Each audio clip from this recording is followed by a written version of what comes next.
Welcome to the Metro YMCA. Today we are going to talk about some causes of these behaviors, specifically what we as adults can control and those that are out of our control, ways we can intervene when the behaviors happen, and finally, how to inform parents of that behavior. Here is a list of possible causes for aggressive behaviors. The first four causes of aggressive behavior are reactionary to something happening within their environment, and therefore they cannot self-regulate. For instance, self-defense, exhaustion, inadequate speech development, meaning they do not have the language ability to speak their emotions, and finally, extreme frustration or anger, meaning they're not able to handle their emotions. The next four causes are things that we can adjust for. Being placed in a stressful situation. If we know our students, we can learn to gauge what causes them stress and give them options to avoid it. Lack of routine. Have a clear plan for the day and provide a schedule for that child. Overstimulation.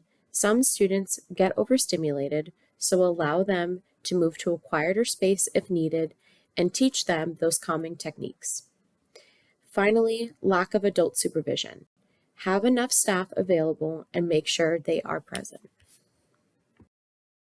Tracking for triggers of aggressive behavior.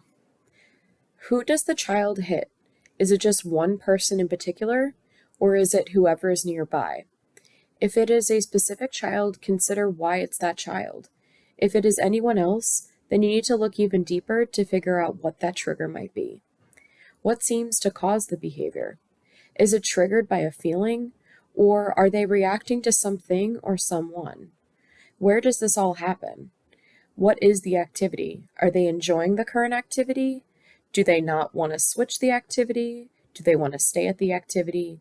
Think about those different reasons. And finally, how is aggressiveness expressed?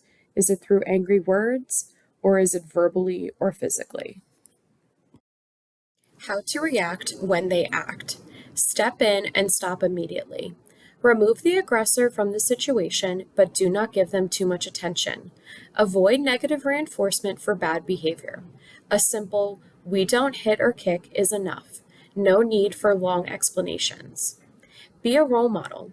Children look at you for cues on how to react, how to control impulses, and how to have good behavior. Show self-control and use kind words in our reactions to them. Show them how it's done. When children are separated, take care of the victim first to make sure that they are okay. If the aggressor is unable to calm down quietly, tell them, "I need you to calm down now. I am going to help Sally, and when I am done, I want you to be ready for me." For some kids, this will work, and when the child returns to you, calm and collective, feel free to quietly praise them by saying, "Thank you for calming yourself down." If the child cannot calm themselves down, leave them where they are at an age-appropriate distance and make sure you can still see them, and ignore that behavior. Most children will not continue to act out if they no longer have an audience. Aggression is wrong, so let's teach them that aggression is wrong. During the calm moments, in a steady, calm voice, explain that hitting and kicking is wrong. You will have to repeat this rule many times, but be firm and consistent each time. Teach them to use their own words. Aggressive behaviors give a false sense of power. Consistently explain and practice using words to express feelings. Encourage them to use their voice. That is where the real power is, and be an advocate for themselves.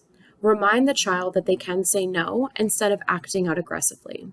Encourage phrases like, "I don't like that," or "Stop, that hurts," so a child can substitute words for aggressive behaviors. Knowing the child. Get to know them well. If you know exhaustion, overstimulation, and hunger causes outbursts, then take the time to adjust those variables so a child can be successful in the program. And finally, be appreciative. Be appreciative of their efforts to behave. Tell them how proud you are when using words or when they separate themselves from a situation. How to talk to caregivers about their child's behavior. Establishing a relationship with parents from the first days of school will make these conversations a lot easier. Be friendly. If you are too serious, they will put up a wall and they might become defensive. Put them at ease. Maybe it's saying hello, smiling, or just being friendly. Inform. Stick to the facts only, not opinions or advice.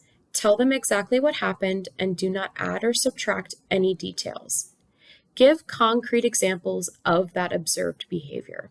Keep track of incidences in a journal so there is data on frequency or the time of day where it occurs. Watch your tone. Avoid the attitude of, "What are you going to do about this?" when speaking to parents. Parents cannot solve this problem immediately. This is a long road and there needs to be a partnership. Make sure you do not sound like this is personal. This is not about you, it's about their child. Explain how you are handling it. Give feedback on what you have done, what has worked, and what has not worked well. A great opportunity to collaborate on what the parents do at home might work in the SACC program as well. And finally, end with positivity. It is difficult, but we will work together and feel positive about making improvements. Thank you for watching Interventions for Aggressive Behaviors. If you have any specific questions or concerns, please feel free to reach out to your district's mental health specialist. Thanks again.